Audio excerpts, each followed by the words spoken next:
আমির হামজার কণ্ঠে একটু কথা বলবেন সম্মানিত হাজিরিন। আসলে বলার সময় নেই তো। ভাই আমির হামজা যখন কথা বলতেন তখন তিনি খুব নরম সুরে, আবার কোনো সময় খুব উচ্চ সুরে, আবার কোনো সময় কান্নার সুরে, বিভিন্নভাবে বিভিন্ন ভাই হাসির ছলে কথা বলতেন। তখন এইভাবে কথা তিনি বলতেন। সম্মানিত বড়াই গ্রামবাসী, বিবেক দিয়ে কান খাড়া করে শোনা লাগবে। আল্লাহ পাক বলেন কিয়ামতের এই কঠিন ময়দানে যখন আল্লাহ বিচার ব্যবস্থা কায়েম করবে, রব্বুল আলামিন বলেন কিয়ামতের এই কঠিন ময়দানে আল্লাহ সকলকে আল্লাহর সামনে যখন দাঁড় করাবে, ইয়াউমা ইয়াকুমুন নাসু লিরাব্বিল আলামিন। সুবহানাল্লাহু আকবার। বড়াই গ্রামবাসী, কিয়ামতের এই কঠিন ময়দানে দুনিয়ার যত মানুষ আছে সকল প্রাণীকে আল্লাহর সামনে দাঁড়াতে হবে এবং ওই ময়দানে সকলকে আল্লাহর সামনে দাঁড়িয়ে হিসাব দেওয়া লাগবে। কথা বলেন, বলি আলহামদুলিল্লাহ। আর ভাইরা, সমস্ত নবীরা আল্লাহর কাছে জাহান্নামের আগুন থেকে বাঁচতে চেয়েছেন, মাপ চেয়েছেন। এমনকি রাসূলুল্লাহ বলেছেন আল্লাহুম্মা আযিরনি মিনান নার, আল্লাহুম্মা আযিরনি মিনান নার। নবী বারবার সকালবেলা অন্তত 7 বার বলেছেন, হায় আল্লাহ তুমি আমাকে জাহান্নামের আগুন থেকে বাঁচাও। আবার বলতেন আল্লাহুম্মা হাসিবনি হিসাবান ইয়াসিরা। হযরত আম্মা আয়েশা সিদ্দিকা রাদিয়াল্লাহু তাআলা আনহা একদিন আল্লাহ নবীজি ফজরের পরে পড়তেছেন আল্লাহুম্মা হাসিবনি হিসাবান ইয়াসিরা। রাসূলের স্ত্রী আম্মা জান বললেন, ইয়া রাসূলুল্লাহ আপনার জীবনে কোনো গুনাহ নাই, আপনি কেন বারবার এমন কথা বলেন আল্লাহুম্মা হাসিবনি হিসাবান ইয়াসিরা, আল্লাহ আমার হিসাবটাকে সহজ করে দিও। আল্লাহ রাব্বুল আলামিনের নবী, বিশ্ব নবী জনাবে মুহাম্মদ রাসূলুল্লাহ সাল্লাল্লাহু আলাইহি সাল্লাম বলতেছেন, আয়েশা রে কিয়ামতের দিন আমি কেন বারবার এই কথা বলি, আল্লাহ যদি কিয়ামতের দিন কোনো বান্দার হিসাব নেন, আমি মুহাম্মদ রাসূলুল্লাহ হিসাব দিয়ে আল্লাহর জান্নাতে যেতে পারবো না। এই জন্য রাসূলুল্লাহ বারবার পড়তেন আল্লাহুম্মা হাসিবনি হিসাবান ইয়াসিরা, হায় আল্লাহ আমার হিসাবটাকে তুমি কিয়ামতের দিন মৃত্যুর পরে সহজ বানায়া দিও। সুবহানাল্লাহ। নবী এইভাবে দোয়া করতেন আল্লাহুম্মা আযিরনি মিনান নার, হায় আল্লাহ তুমি আমাকে জাহান্নামের আগুন থেকে বাঁচাও, তুমি আমাকে জাহান্নামের আগুন থেকে বাঁচাও। আমার বন্ধুগণ, শুধু এখানেই শেষ নয়, হযরত ইব্রাহিম আলাইহিস সালাম আল্লাহর কাছে দোয়া করতেন আর বলেছেন আলহামদুলিল্লাহিল্লাযী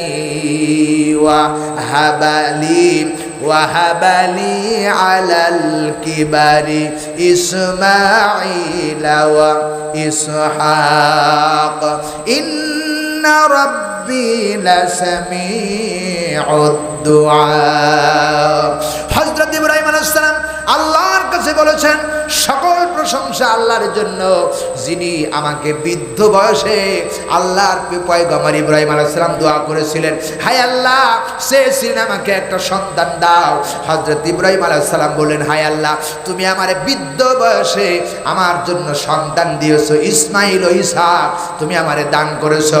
সুতরাং আমি বিশ্বাস করি ইন্না রাব্বি লাসামিউদ দুআ, আমার রব আমার দোয়া ফেরত দেয় না, আমার রব আমার দোয়া কবুল করে। জোরে বলেন সুবহানাল্লাহ। আমার রব আমার দোয়া শোনেন, আমি যখন দোয়া করি তখন আমার রব শোনেন। এই বিশ্বাস আমাদের আছে না নাই? আরো জোরে আছে না নাই? যেখানেই থাকি যে অবস্থায় দোয়া করি দোয়া কবুল হয়ে যায়, সব দোয়া কবুল হয়ে যায়। কিন্তু কোনো সময় তাৎক্ষণিক দোয়ার রেজাল্ট পাওয়া যায়, কোনো সময় একটু পরে পাওয়া যায়, আবার কোনো সময় দোয়া কবুল হয় সেই দোয়াটা কিয়ামতের দিন আল্লাহ রাব্বুল আলামিন দুনিয়ার কল্যাণের চাইতে আখিরাতের কল্যাণ ভালো রেখেছে। এই জন্য আল্লাহ কিয়ামতের দিন বান্দারে দান করবে। জোরে বলুন সুবহানাল্লাহ। এদের সব সময় দোয়া করতে হবে কার কাছে? আরো জোরে বলুন আমার ভাইরা। এরপরে আমাদের পিতা হযরত ইব্রাহিম আলাইহিস সালাম আল্লাহর কাছে দোয়া করেছেন, রব্বি জাআলনি মুকিমাস সালাতি ওয়া মিন যুররিয়াতি রব্বানা ওয়া তাকাব্বাল রব্বানা ওয়া তাকাব্বাল দুআ। জোরে বলেন আল্লাহু আকবার। হযরত ইব্রাহিম আলাইহিস সালাম দোয়া করলেন, হে আমার প্রতিপালক আমাকে নামাজ কায়েমকারী বানাও, আর আমার পরিবারবর্গের মধ্যে যারা আছে, আমার সন্তান সন্ততি যারা আছে, তাদেরকেও তুমি নামাজি বানায়া দাও। সুবহানাল্লাহ। আমার ভাইরা, বাবার জন্য দোয়া, সন্তানের উপরে, সন্তানের জন্য বাবার দোয়া হযরত ইব্রাহিম আলাইহিস সালাম শিক্ষা দিয়েছেন। আল্লাহ রাব্বুল আলামিন বলতেছেন, আমার আওলাদের মধ্য থেকে এমন লোক সৃষ্টি করে দাও যারা নামাজ কায়েম করবে, হে আমার প্রতিপালক, এবং আমার দোয়া কবুল করে নাও। আল্লাহর পয়গম্বর বলতেছেন, রব্বানা ওয়া তাকাব্বাল দুআ, আমার দোয়া তুমি কবুল করে নাও। ইব্রাহিমের দোয়া আল্লাহর দরবার থেকে ফিরে আসে নাই। সুবহানাল্লাহ। আমার ভাইয়েরা, এই জন্য দোয়া করতে হবে আল্লাহর কাছে ভালো কাজের জন্য।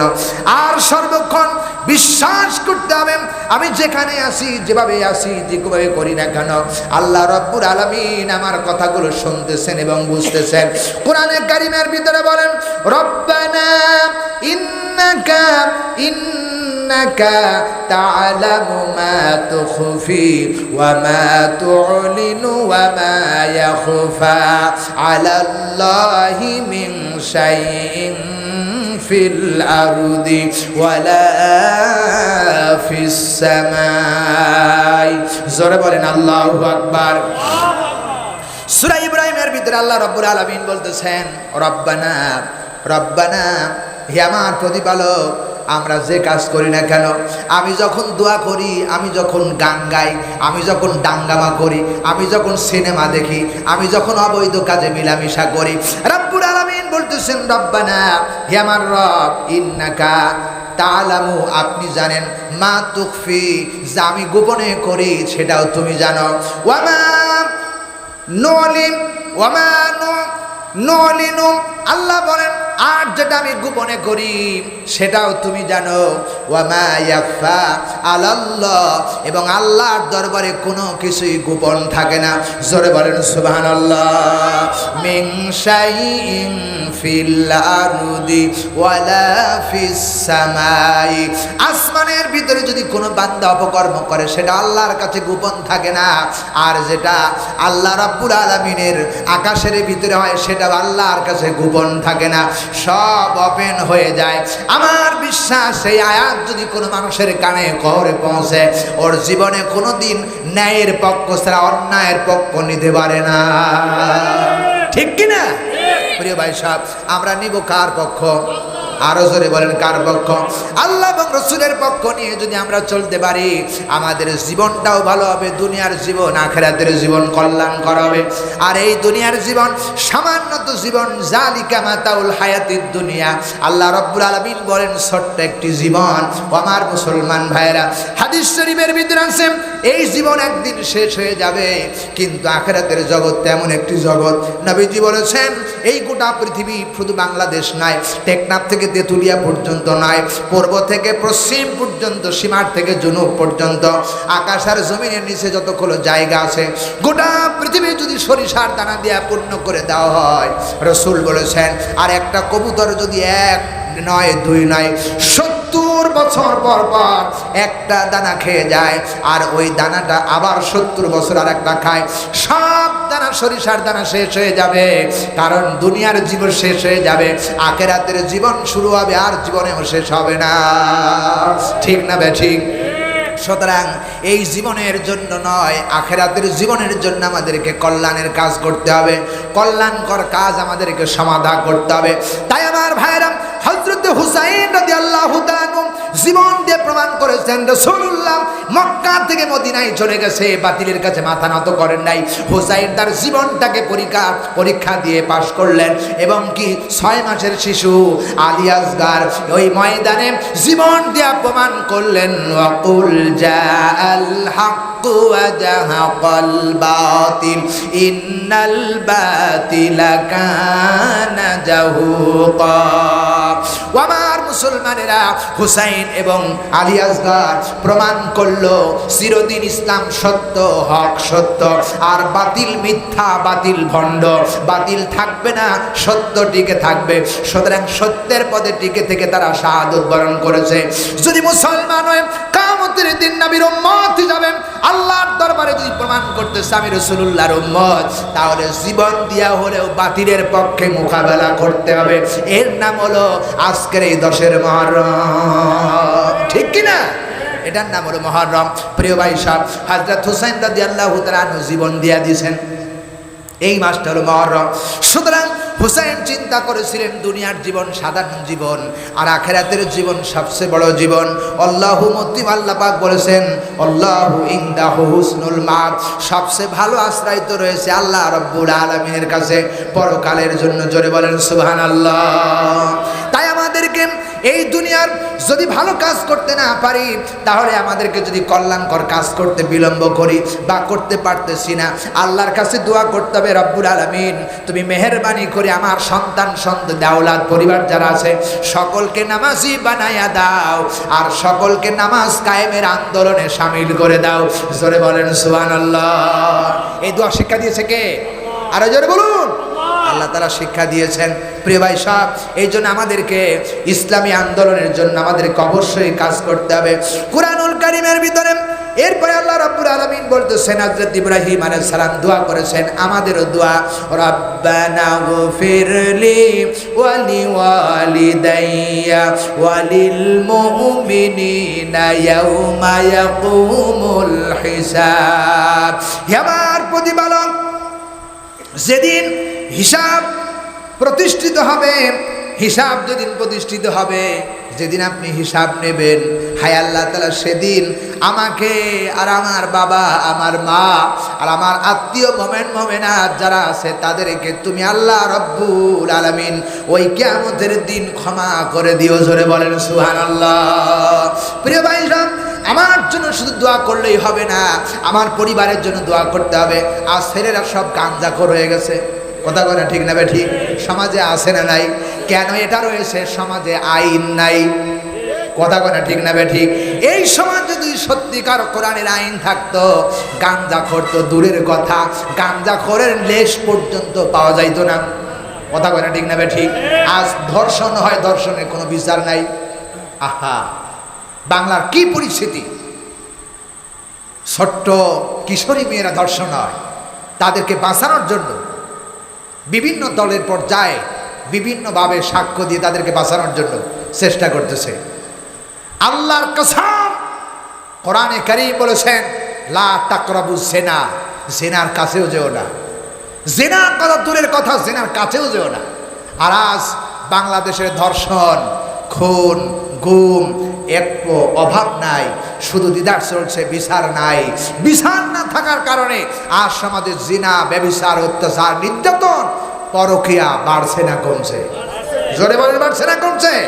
এজন্য আল্লাহর আইন জমির দরকার আছে না নাই? আমার কাছে কোনো আওয়ামী লীগ নাই, বিএনপি নাই, জামাত ইসলাম নাই, জাতীয় পার্টি নয়, আমরা সকলে মুসলমান। আমাদের বিধান এক, কোরআন এক, রাসূল এক, আল্লাহ এক। আল্লাহর জমিনে আল্লাহর আইন চাই, চিল্লা এখন ঠিক কিনা? প্রিয় ভাই সব, সুতরাং আমরা মুসলমান, আমাদের পরিচয় আছে, আমরা মুসলমান হিসাবে আমাদেরকে দায়িত্ব এবং কর্তব্য আল্লাহর জমিনে আল্লাহর দিন আইন দিয়ে পরিচালনা করা, এটা আমাদের কর্তব্য এবং নৈতিক দায়িত্ব। চিল্লা এখন ঠিক কিনা? প্রিয় ভাই সব, দেখেন না, যদি আমরা এগুলো না করি, তাহলে আমাদের দেশে যদি ইসলাম প্রতিষ্ঠিত না হয়, তাহলে এগুলো মদ বন্ধ হবে না, জুয়া বন্ধ হবে না, জেনা বন্ধ হবে না, সন্ত্রাস বন্ধ হবে না। এগুলো সব আজকে সমাজে ছেয়ে গেছে। আমরা আইন নাই, তারপরেও আল্লাহ শিক্ষা দিয়েছেন আপনার ছেলেকে ভালো করার জন্য আপনি দোয়া করেন। গভীর রাত্রে তাহাজ্জুদের নামাজ পড়েন, আল্লাহ রাব্বুল আলামিন শিক্ষা দিয়েছেন।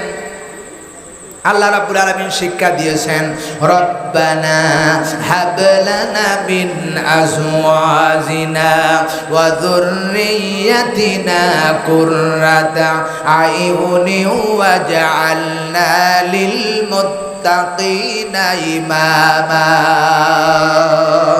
জোরে বলেন আল্লাহু আকবার। আল্লাহ রাব্বুল আলামিন ইব্রাহিম আলাইহিস সালাম আমাদের পিতা শিক্ষা দিয়েছেন, আল্লাহ কোরআনে রেকর্ড করেছেন। আমাদের দায়িত্ব হলো আল্লাহ রাব্বুল আলামিনের কাছে হাত উঠায় বলবো, রাব্বুল আলামিন আমার ছেলে, আমার সন্তান, আমার কন্যা, আমার পরিবারবর্গ যারা আছে তাদের কেমন বানায়া দাও যাদের দিকে তাকালে আমাদের চক্ষু শীতল হয়ে যায়, আর আমরা বুঝতে পারি যে তাদেরকে জাতির ইমাম বানায় দাও, তার মানে নেতৃত্বের ইমাম বানায় দাও, এমন ইমাম যার দিকে তাকালে আমাদের চোখ শীতল হয়ে যায়। তার মানে কি আমার ভাইরা, জামাত ইসলামের নেতার কথা বলতেছি না, বিএনপি নেতার কথা বলতেছি না, আওয়ামী লীগের নেতার কথা বলতেছি না, ওই নেতার আনুগত্য ওই নেতার কথা বলছি। ইমাম বানায় দেয়, ইমাম মানে নেতা, যিনি আখিরাতের জগতে আল্লাহর দরবারে শ্রেষ্ঠ প্রমাণ হতে পারবে, এমন একজন শীতলকারী নেতা আল্লাহ তুমি আমারে বানায় দাও। সুবহানাল্লাহ বলতে চায় না প্রিয় ভাই সাহেব। সুতরাং আমাদেরকে আল্লাহর জন্য দোয়া করতে হবে, আল্লাহর কাছে দোয়া চাইতে হবে, আল্লাহ রাব্বুল আলামিন যেন আমাদেরকে এই দোয়া করার শামিল করে দেন। জোরে বলেন আল্লাহু আকবার। প্রিয় ভাই সাহেব, এরপরে আল্লাহ রাব্বুল আলামিন কুরআনুল কারীমের ভিতরে বলেছেন, বান্দারে লক্ষ্য করে শুনে রাখো, আল্লাহ রাব্বুল আলামিন তাই বলেছেন, যদি আপনি আল্লাহর আনুগত্য করতে চান, রসুলের আনুগত্য করতে চান, নবীজি যেভাবে করেছেন রসুলের তরিকাগুলো জীবন দেওয়া হলেও সেইভাবেই করতে হবে। কোরআনে কারীমের ভিতরে আল্লাহ রাব্বুল আলামিন তাই বলেছেন, আর হাদিস শরীফের ভিতরে এসেছেন, লা ইউমিনু আহাদুকুম হাত্তা আকুনা হাব্বা ইলাইহি মিন ওয়ালিদিহি ওয়া ওয়ালাদিহি ওয়ান নাসি আজমাইন। আল্লাহ নবীজি বলেছেন, হযরতে আনাস রাদিয়াল্লাহু তাআলা আনহু হাদিসটা বর্ণনা করেছেন, ততক্ষণ পর্যন্ত কেউ পূর্ণ ঈমানদার হতে পারবে না যতক্ষণ পর্যন্ত আল্লাহ আর রাসূলকে নিজের চাইতে, সন্তানের চাইতে, সম্পত্তির চাইতে, পরিবারের চাইতে, সকল দিক থেকে আল্লাহ আর রাসূলকে বেশি ভালোবাসতে না পারবে, ততক্ষণ পর্যন্ত সে পূর্ণ ঈমানদার দাবি করলে ঈমানদার হতে পারবে না। ঠিক কিনা বলেন? তার মানে কি আল্লাহ রাব্বুল আলামিন নবীজিকে ভালোবাসার ব্যাপারে বলেছেন, কেমনে ভালোবাসবে?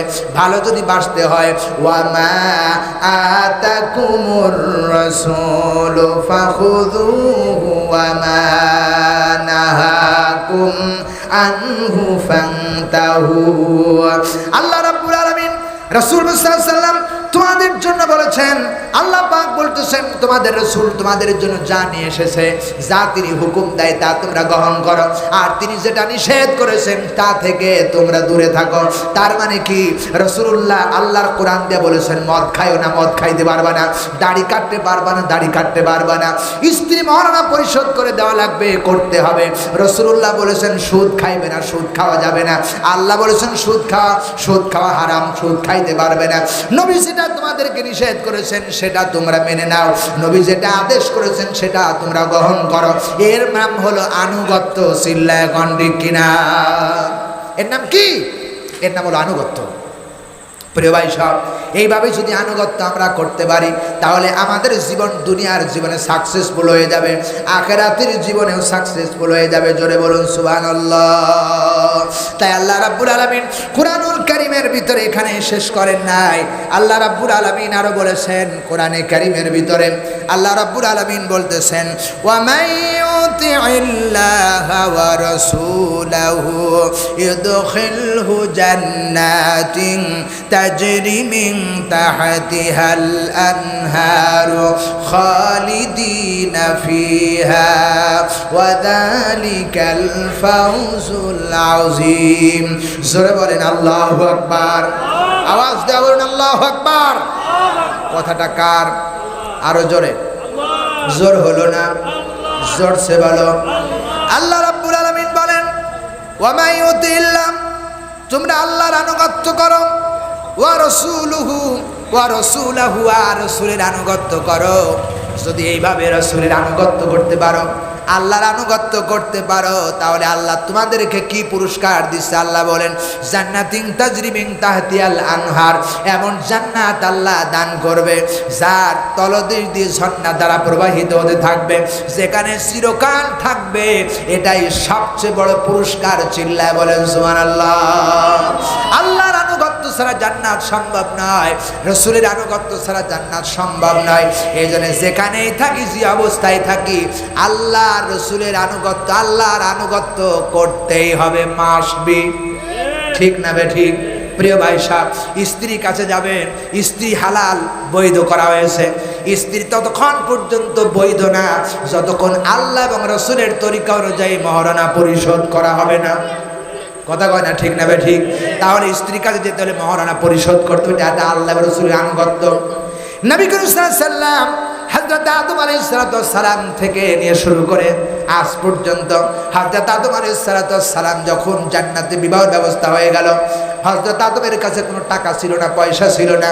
হযরত আদমের স্ত্রীকে জায়েজ করার জন্য আল্লাহ রাব্বুল আলামিন বললেন, আদম রে, বিশ্ব নবী মুহাম্মদ রাসূলুল্লাহ আখিরি জামানার নবীর জন্য তুমি 10 বার দুরূদ শরীফ পড়ো। এই 10 বার দুরূদ শরীফ তোমার স্ত্রীর জন্য মহারণা হয়ে যাবে। যতক্ষণ পর্যন্ত মহারণা না দিবা ততক্ষণ হাওয়ারে স্পর্শ করতে পারবা না। সুবহানাল্লাহ। তাহলে জান্নাত থেকে এসেছেন আমার ভাইরা বিধান, জান্নাতেও বিধান ছিল, জান্নাতের বাইরেও আছে। জান্নাতে যেতে হলে আল্লাহ এবং আল্লাহ রাসূলের বিধান মানতেই হবে, ঠিক না বেটি? প্রিয় ভাই সাহেব, এই জন্য আল্লাহ রাব্বুল আলামিন বলতেছেন, তাহলে যদি তোমরা এইভাবে তোমরা যদি আল্লাহ রাসূলের আনুগত্য করতে পারো তাহলে তোমাদেরকে আল্লাহ রাব্বুল আলামিন জান্নাত দিবে। ওয়া যালিকাল ফাউজুল আযীম। আমি আল্লাহ এমন জান্নাত দেব যে জান্নাতের তলদেশ দিয়ে ঝর্ণা দ্বারা প্রবাহিত, এবং এইখানে তোমরা অনন্তকাল থাকবা, খালিদিনা ফিহা, চিরকাল থাকবে। এই জান্নাতে যদি যেতে হয় অবশ্যই আল্লাহ রাব্বুল আলামিন আমাদেরকে আনুগত্যের সিদ্ধান্ত দিয়েছে, অবশ্যই আনুগত্য আমাদেরকে করতেই হবে। জোরে বলুন সুবহানাল্লাহ। আমার ভাইরা, এইখানে শেষ নয়, কিভাবে আনুগত্য করবেন আল্লাহ রাব্বুল আলামিন আরো বলেছেন। আল্লাহ রাব্বুল আলামিন বলেছেন কিভাবে আনুগত্য করতে হবে। ইন্নামাল মুমিনুনা আল্লাযীনা ইযা যুকিরাল্লাহু ওয়াজিলাত কুলুবুহুম ওয়া ইযা তুলিয়াত আলাইহিম আয়াতুহু যাদাতুহুম ঈমানাও ওয়া আলা রাব্বিহিম ইয়াতাওয়াক্কালুন। আল্লাহু আকবার। আল্লাহ রাব্বুল আলামিন বলতেছেন, কোরআন যখন তেলাওয়াত হবে তোমাদের সামনে, কোরআন যখন তেলাওয়াত হবে, ইন্নামাল মুমিনুনা আল্লাযীনা, নিশ্চয় মুমিন তো তারা যাদের সামনে আল্লাহর নাম উচ্চারণ হলে ভয় জাগে, কলিজার ভিতরে ভয় কেঁপে ওঠে, আর আল্লাহর কোরআন তেলাওয়াত হলে তাদের ঈমান বাড়ে, আর ওই বান্দা আল্লাহর উপরে ভরসা করে। প্রিয় ভাই সাহেব, এখান থেকে 3টা শিক্ষা রয়েছে। আল্লাহ যে বলেছেন আল্লাহর আনুগত্য করো, নাম শোনা মাত্র আল্লাহর বান্দার, মুমিন বান্দার হৃদয়ের মধ্যে আল্লাহর ভয় তৈরি হয়ে যাবে। কারো আইন মানি না, এখন আল্লাহর আইন মানতে হবে, ঠিক কি না? লা ইলাহা ইল্লাল্লাহ।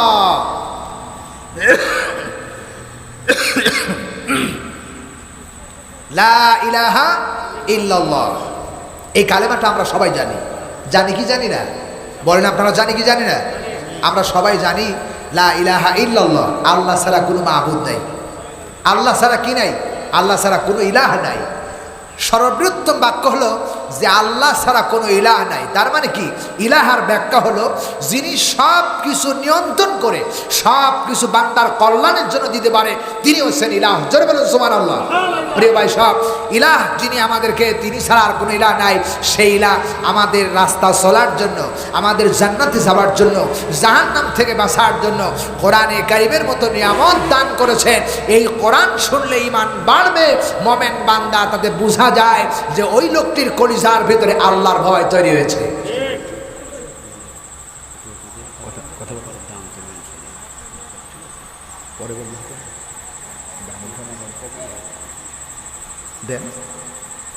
সম্মানিত হাজিরিন, আপনাদের মন খারাপ লাগতেছে? কষ্ট লাগতেছে? বলি আলহামদুলিল্লাহ, আলহামদুলিল্লাহ। আমি যতক্ষণ কথা বলি আমি চেষ্টা করি কোরআন হাদিসের রেফারেন্স দিয়ে কথা বলার, কারণ কোরআন হলো একটা শ্রেষ্ঠ নিয়ামত। ফাদলাম মিনাল্লাহি ওয়া নি'মা, আল্লাহর পক্ষ থেকে যত বান্দার জন্য অনুগ্রহ দয়া এসেছে তার মধ্যে শ্রেষ্ঠ হলো কোরআনে কারীম। এই জন্য কোরআন থেকে কথা বললে পৃথিবীর এমন কোনো নেতা নাই, এমন কোনো নেতৃত্ব দেওয়ার ব্যক্তি নাই যে আমার কথার পরে কলম ধরতে পারে। চিল্লা এখন ঠিক কিনা? আর যদি সে কথায় কলম ধরেই ফেলে তাহলে একদিনও বুঝবে যে আসলে হুজুর তো ঠিকই কথা বলেছিল, কিন্তু আমারই বুঝতে ভুল হয়েছিল। একদিন না একদিন কোরআনের কাছে সে ফিরে আসবে।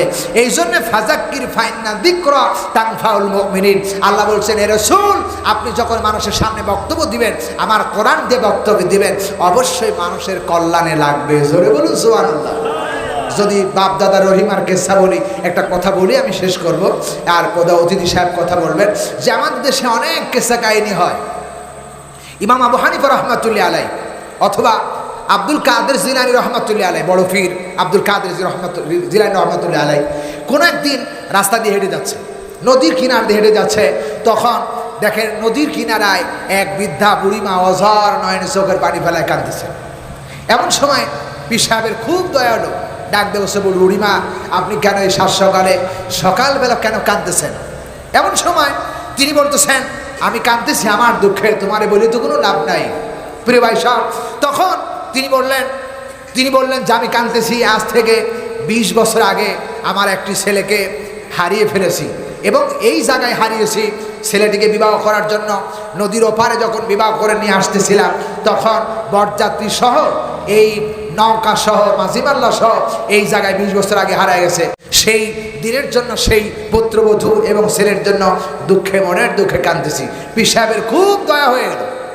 বুড়িমা তাই বলে, হ্যাঁ। পীর সাহেব দয়া করে এবার হাতের আঙ্গুল ইশারা করে নদীর দিকে এরকম ইশারা করে বললেন, 20 বছর আগে হারানো সন্তান মাঝিমাল্লা সহ সব নদীর কিনারায় ভেসে ওঠো। সঙ্গে সঙ্গে নদীর ভিতর থেকে 20 বছর আগে হারানো নৌকা সহ মাঝিমাল্লা সহ নদীর কিনারায় ভেসে এসলো। এমন ওয়াজ বাংলাদেশ হয়, মিথ্যা কথা আজেবাজে কথা, এমন কথা কোরআন হাদিসে কোথাও নাই। চিল্লাগন ঠিক কিনা? এগুলো বলে কোনো লাভ নাই, কারণ কোরআন বললে মানুষের হেদায়েত বাড়বে এবং ঈমান বাড়বে। জোরে বলুন আল্লাহু আকবার। এজন্য শূন্য কার কথা? জোরে বলি কার কথা? আল্লাহ আমাদের তৌফিক দান করুন, বলেন আমিন। এবার প্রধান অতিথি কথা বলবেন, এরপরে আমরা ইনশাআল্লাহ আবার আলোচনা ফিরে যাবো ইনশাআল্লাহ। সম্মানিত মুসলিম, আমরা আসলে প্রতি বছরই